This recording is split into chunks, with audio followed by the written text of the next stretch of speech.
Giving up a car can save a retiree thousands of dollars a year. No payment, no insurance, no fuel, no maintenance, no parking, and no replacement bill every 8 to 10 years. But a beautiful old town is not automatically a practical place to grow older.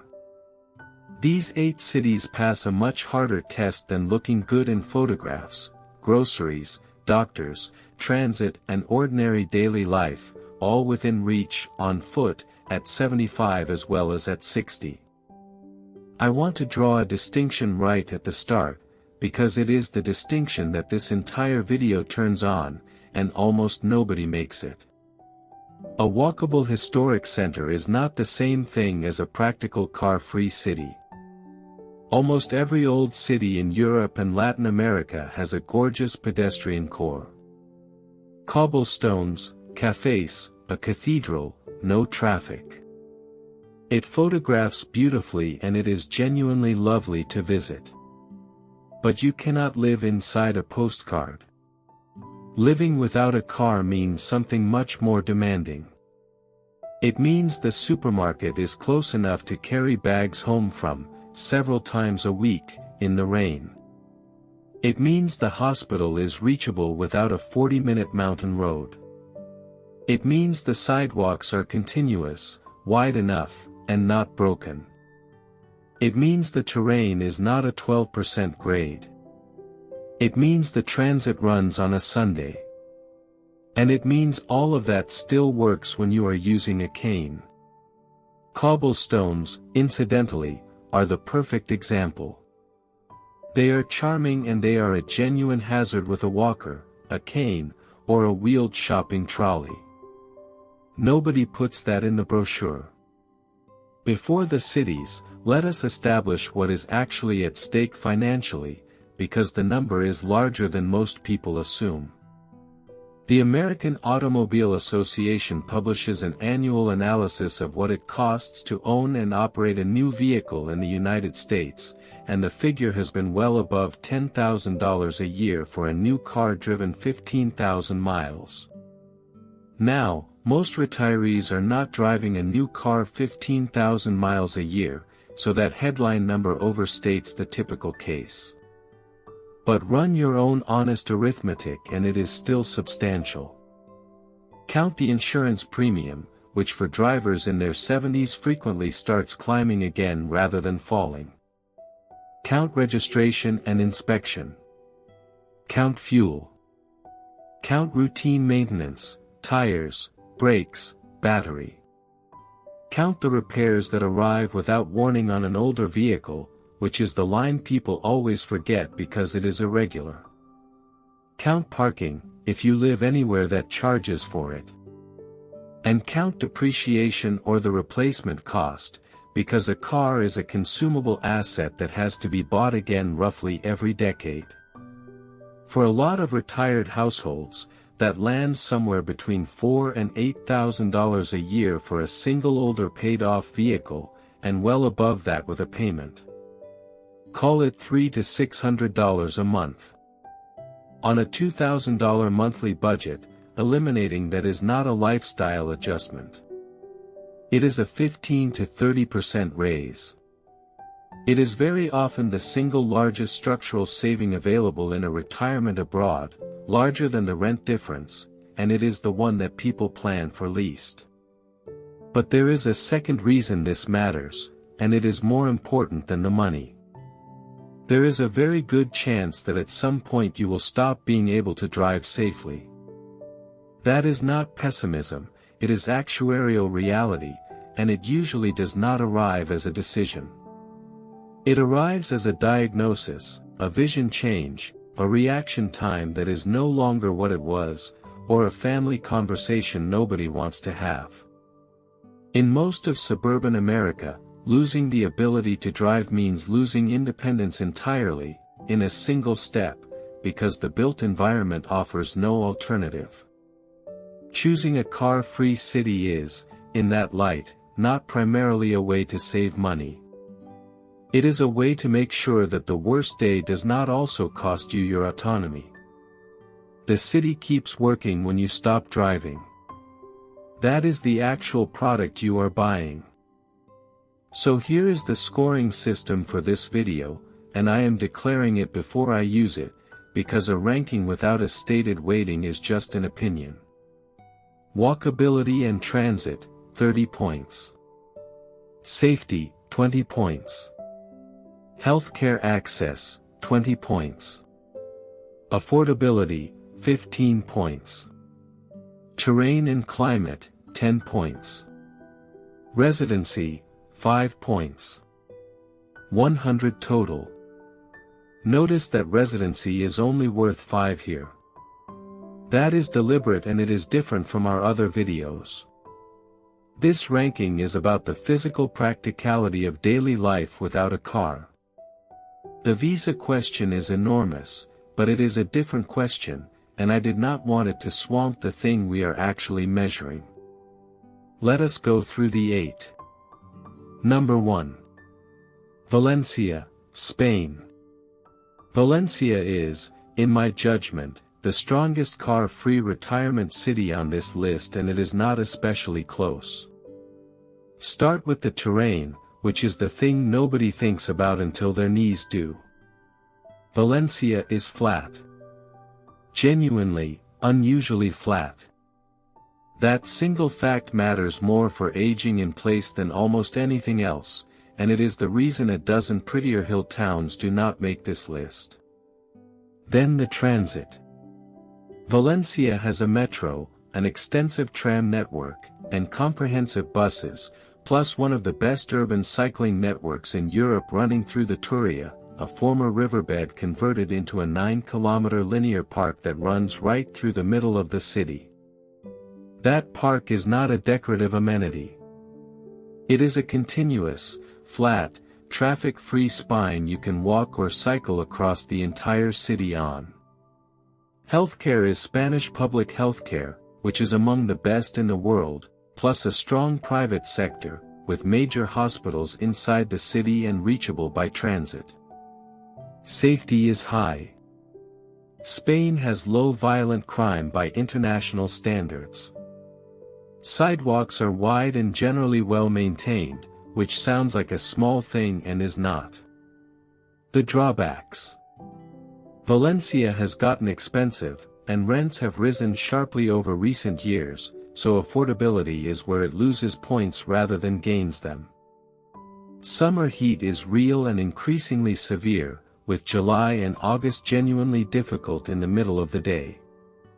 And Spain's non-lucrative visa requires 400% of the IPREM index, which for 2026 means €2,400 per month for a single applicant, so this is not an option for a modest pension.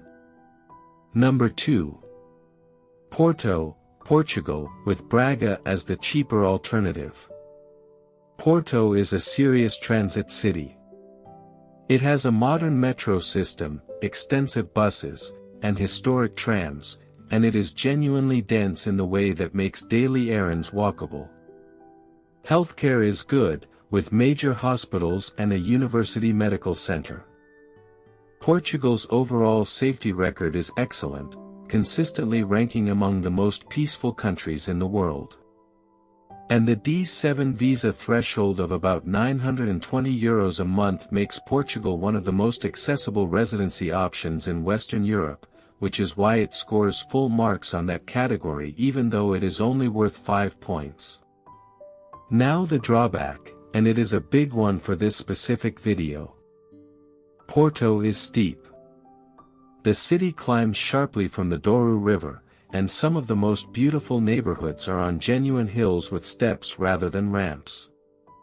If your mobility is already limited or you expect it to be, you need to choose your neighborhood in Porto with real care, staying up on the flatter plateau rather than romantically close to the river. Braga is the alternative I would point most people toward. It is smaller, substantially flatter, considerably cheaper, has a hospital and a university, and is well connected by rail. It has less to do and a thinner English-speaking community. That is the trade. Number 3. Ljubljana, Slovenia. If you have not considered Slovenia, you should, and Ljubljana is the reason. The city center is almost entirely closed to cars. Not partially, not on weekends. The historic core was pedestrianized in a serious, sustained way, and the city runs free electric shuttles through the pedestrian zone specifically so that people with limited mobility are not excluded by that pedestrianization. That is a small detail that tells you a great deal about how the city thinks. Ljubljana is compact, flat along the river, extremely safe, and has excellent healthcare including a major medical center. Slovenia is in the European Union and the Schengen area. It is clean, orderly, and green, and it is small enough that you can genuinely handle life on foot. The drawbacks. Winters are cold, gray and long, and Ljubljana sits in a basin that traps fog, which is genuinely depressing for some people. Slovenia is not cheap. It is much more affordable than Austria next door, but it is not Southern European prices, and it is well above Latin America. The residency route for a non-EU retiree is more bureaucratic than Portugal's. And the English-speaking retiree community is small, so you will be integrating rather than joining. Number 4. Split, Croatia. Split gives you a Mediterranean coastal city with a genuinely walkable old core, a long seafront promenade, good bus coverage, a hospital, and an airport with reasonable connections. Croatia is in the European Union and the Schengen area now, and the safety record is strong. The drawbacks are seasonal and terrain-based. Split in July and August is overwhelmed with tourism, prices spike, and the old town becomes genuinely unpleasant to move through in a crowd. Outside the flat waterfront strip, Split climbs. And like Porto, some of the loveliest parts are stairs. Number 5. Mérida, Mexico. Mérida is consistently cited as one of the safest cities in Mexico, and it has a beautiful, flat, grid-planned colonial center with a genuine walkable core, a strong private healthcare sector, and a large established foreign community. The drawbacks are serious and I want to be honest about them because Mérida gets recommended uncritically. First, the heat. Mérida is in the Yucatan, and it is hot and humid at a level that meaningfully restricts walking for much of the year. From roughly March through September, walking in the middle of the day is not comfortable and for some people is not safe. A city that is walkable in January and not in May is a seasonal city, and that costs it points here. Second, the sidewalks. Mérida's sidewalks in much of the city are narrow, uneven, high-curbed, and frequently obstructed. This is common across colonial Mexico and it is a real obstacle with limited mobility. Third, and this is the change that reshapes everything for Mexico, as of January 1, 2026, Mexico substantially raised the income thresholds for temporary residency, with reporting putting the monthly income test around $4,400. Mérida remains affordable to live in. Qualifying to stay there legally on a modest pension has become much harder, and that is why Mexico loses most of the residency points despite being otherwise attractive. Number 6. Cuenca, Ecuador. Cuenca is the Latin American answer to this question. A UNESCO-listed historic center that is genuinely walkable rather than merely photogenic, a modern tram line, cheap and plentiful buses and taxis, a large and established expatriate community, and a cost of living well below anything in Europe on this list. The climate deserves special mention because it is the opposite of Mérida's problem. At about 2,500 meters, Cuenca has spring-like temperatures year-round. You can walk at midday in July. There is no heating bill and no cooling bill. For a walking city, that is close to ideal.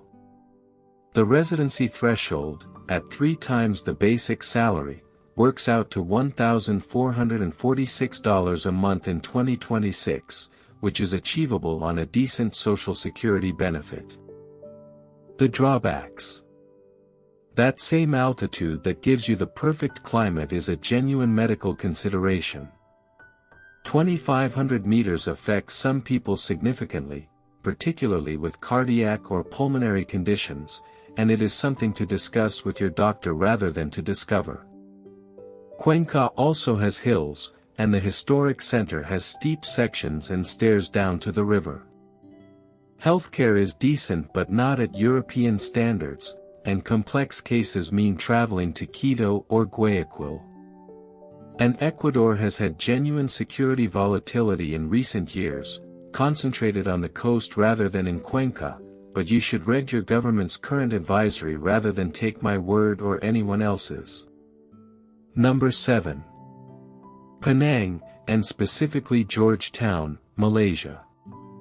Georgetown is a fascinating, walkable, UNESCO-listed city with extraordinary food, excellent and inexpensive private hospitals that draw medical tourism from across the region, and widespread English, which for an American retiree removes an enormous amount of daily friction.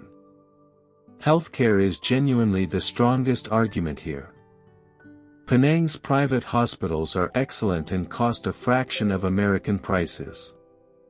The drawbacks are significant. The heat and humidity are constant rather than seasonal, which limits walking year-round rather than for part of the year. Sidewalks in Georgetown are inconsistent, frequently obstructed, and pedestrian infrastructure outside the core is poor. Traffic is heavy and motorcycles use the space between and beside cars in a way that takes real adjustment. And then residency. The Malaysia My Second Home program was restructured into tiers requiring fixed deposits starting in the tens of thousands of dollars and rising much higher, alongside a mandatory residential property purchase that has to be held for at least 10 years. That is not a modest pension route. Penang scores well on daily life and very poorly on getting permission to have that life. Number 8. Chiang Mai, Thailand. Chiang Mai earns its place on cost and healthcare. The old city within the moat is compact and walkable, private hospital care is world-class and inexpensive, food is exceptional and so cheap that many retirees rarely cook, and the established international community is large enough that you are not socially starting from zero. The retirement visa is available from 50 with either 800,000 baht in a Thai bank or 65,000 baht in monthly income. The drawbacks are the sharpest on this list. Air quality. During the burning season, roughly February through April, Chiang Mai's particulate levels can reach genuinely hazardous readings, among the worst of any city in the world during the peak. Many long-term residents leave for those months. For anyone with respiratory or cardiac conditions, this is not a minor inconvenience, it is a health decision, and you should budget both money and a plan for those months. Beyond that, sidewalks are poor and often obstructed or absent, traffic is heavy, motorcycle traffic is constant, and outside the old city the urban form is built around driving. Heat is significant for much of the year. And the annual visa renewal and reporting requirements are permanent administrative friction. So let us rank them on the scorecard I declared at the start. Valencia takes first place. Flat terrain, outstanding transit, excellent healthcare, high safety.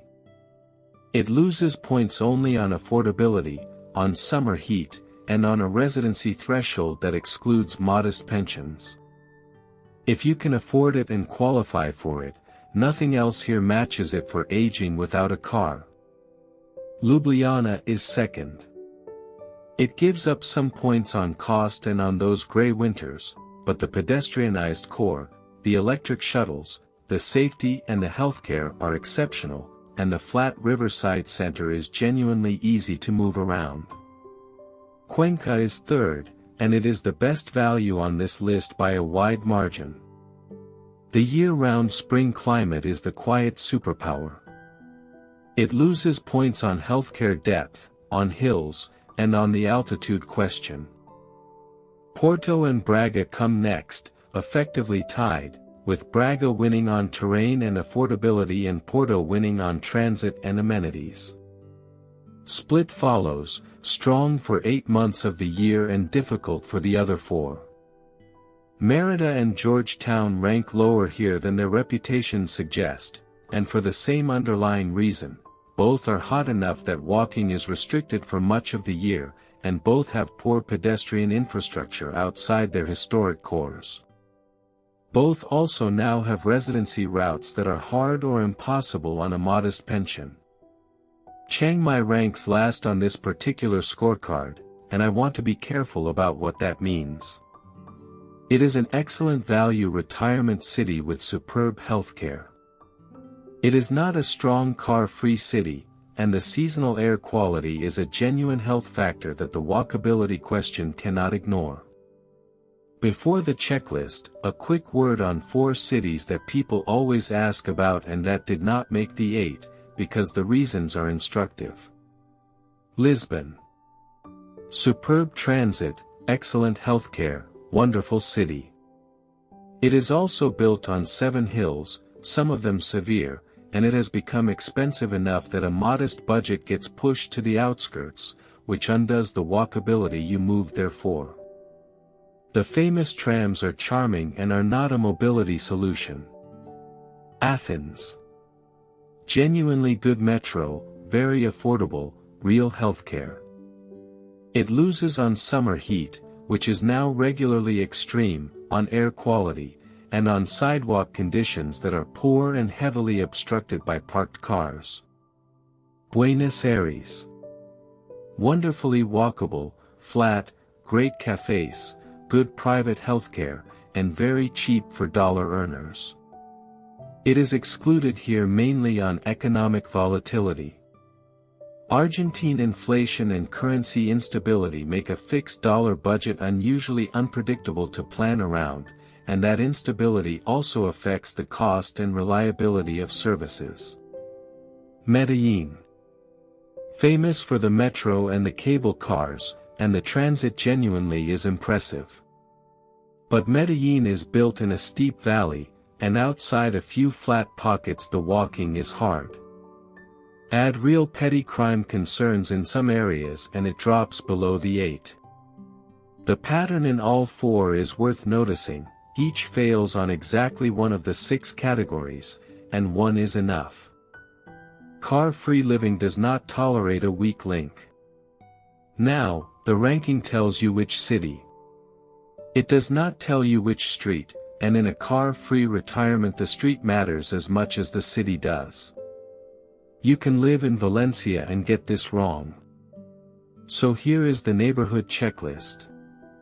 7 things, and I would apply every one of them before signing a lease anywhere. First, the grocery test. There should be a real supermarket, not just a small corner shop, within about a 10-minute flat walk. 10 minutes is roughly the distance most people will still cover willingly in bad weather carrying bags. Beyond 15, people start ordering delivery or taking taxis, and the walkability you paid for quietly stops being used. Second, the pharmacy and the clinic. A pharmacy within a 5-minute walk, and a general practitioner or clinic you could reach on a bad day. Not the hospital, the ordinary clinic, because that is where you will actually go 20 times for every once you go to a hospital. Third, the hospital route. Time it on transit, in the middle of the day and again in the evening. If the answer involves a change of bus and a walk at the far end, that is worth knowing before you need it rather than after. Fourth, the slope. Walk the route from your prospective front door to the supermarket and back, carrying something heavy. Not down the hill. Back up it. A gradient that is invisible to a 50-year-old on an empty walk is a wall at 75 with 2 bags. Fifth, the surface. Look down. Are the sidewalks continuous, or do they vanish at intersections? Are there curb cuts? Is the paving even, or is it the kind of decorative stone that becomes a skating rink in rain? Are the sidewalks obstructed by parked motorcycles, cafe tables, or utility poles? This is the single most commonly ignored factor, and it is the one that ends up mattering most. Sixth, the night question. Is the route to the transit stop lit? Would you walk it at 9 in the evening? A city that is only comfortable in daylight has effectively cut your day in half. Seventh, the Sunday question. Go on a Sunday. Transit frequencies drop, shops close, and the neighborhood that felt lively on a Thursday afternoon can be dead. You want to know that in advance. There is one more consideration that is not about infrastructure at all, and I do not want to skip it because it is the one that decides whether people stay. Isolation. Walking cities are social by design, which is genuinely one of their great advantages. You see people. You have small daily interactions at the market, the cafe, the pharmacy. That casual contact is protective in a way that is hard to overstate for someone living alone in a new country. But it only works if you can talk to people. In a city where you do not speak the language and the foreign community is small, a walkable center can be a very lonely place to spend a lot of time. That is the honest trade-off behind Ljubljana scoring so well on infrastructure and being a harder place to arrive at 68th and Cuenca, where there is an established English-speaking community and a ready-made social structure. Weigh that against the infrastructure score rather than separately from it. A perfect sidewalk you walk alone every day is worth less than an imperfect one with someone to walk it with. Let me leave you with the practical test, because it is worth more than my ranking. If you are seriously considering a city, go there and spend 2 weeks doing only the boring things. Walk to the supermarket and carry the bags home. Do it in the afternoon, in the worst month of the year, not in the pleasant season. Take the bus to the hospital and time it. Walk the route you would take to the pharmacy at night. Find the sidewalk curb cuts, or notice that there are not any. Try a Sunday, when transit runs less and shops close. If the ordinary version of the day works, the beautiful version will take care of itself. It never works the other way around. If this was useful, subscribing genuinely helps. Now tell me in the comments, which matters more to you in a car-free city, flat terrain, or good public transit? Because those two rarely come together, and I suspect people are much more divided on that than they expect. Next, watch the video on European towns where retirees can live well without a car, where we go smaller and cheaper than these 8 and look at what you gain and what you give up. Educational information only. Not medical, financial, legal or immigration advice. Safety conditions, transit systems and immigration rules change. Check current official sources before making any decision.